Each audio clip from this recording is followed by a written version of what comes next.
एका चौकात ड्युटी नियमांसाठी होते मी. माझ्यासोबत मॅडम होत्या, लोखंड मॅडम. तर तिथे 2 4 व्हीलरवाले आले. त्यांनी सांगितलं की ह्या रिक्षा चालकाने 3 ते 4 गाड्यांना उडवलं आहे, तर त्याला पकडा. तर आम्ही त्या गाडीचा पाठलाग करत गेलो. त्यांना गाडी काही कुठेच थांबवली नाही. त्यांना पोलीस ग्राउंडकडे नेली. तिथून परत एस टी स्टँडला आले. एस टी स्टँडकडून वरती गेलो मंडईच्या इथून. परत तो रिटर्न आला मनाली कॉर्नरकडे.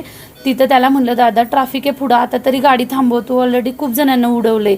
तर त्यानं मला सांगितलं की तू बाजूला सर, नाही तर तुला मारून टाकीन. आणि त्यानं माझ्या कॉलरला धरलं आणि मला खाली ओढलं आणि मी गाडीवरून जोरात खाली पडली आणि एका गाडीच्या खाली जाऊन बाहेर आली आणि माझी रेनकोटची टोपी त्याच्या गाडीच्या बंपरला अडकली. तर आणि मला तिथून त्यानं मनाली कॉर्नरपासून सिटी चिकन सेंटर तिथपर्यंत मला ओढत नेलं फरफडत. एक मुलगा मला वाचवायला आला, पण गाडी काय थांबली नाही. गाडी खूप फास्ट होती. नंतर तो पुढे जाऊन धडकला, तेव्हा गाडी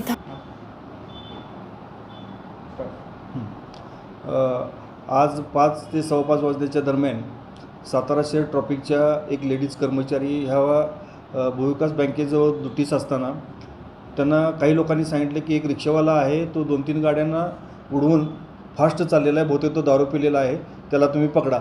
म्हणून ती लेडीज, आमची ट्रॉफिकची लेडीज पोलीस, त्या रिक्षाचा शोध घेत ती गेली आणि त्याचा पाठलाग करायला लागली.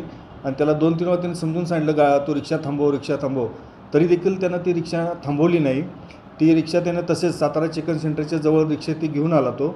आणि त्या ठिकाणी तिनं ती रिक्षा थांबवली असता तिचा त्यानं हात ओढला. त्याचमुळे तिचं जे रेनकोट होतं ते रेनकोट त्या ह्याच्यात अडकलं आणि तसेच त्यानं रिक्षा पुढं डांबवली. तसंच तिला मारायच्या उद्देशाने तो तिला तसंच फरफडत पुढं घेऊन गेला.